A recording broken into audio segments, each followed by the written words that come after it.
In this video, I'll show you how you can save files to Google Drive. So here I have some files that I want to upload and back up to Google Drive. So let me show you how. So open up a web browser and go to Google. If you're already signed into your Google account, you'll see your profile icon in the top right. You can click on Google Apps, then scroll down and find Drive. Mine is here at the top, so I'm going to click on it. That will then take you into Google Drive. Now, if you've never used it before, you won't see any files or any folders. You can go to My Drive, and here you'll be able to organize your files and folders. Now we can click on New and we can create a new folder, which I recommend. I'm going to call this folder Files from PC. We can click Enter or Create. You'll then see this folder appear. So here it is. We can double click into it.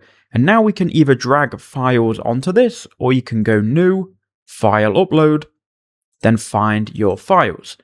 Here I've got all my files, which I'm going to highlight. We can then click open and you'll see them saving or uploading in the bottom right. Wait for everything to go green and have a green tick. And then once it's uploaded, they'll be on your drive forever and you can always access these files.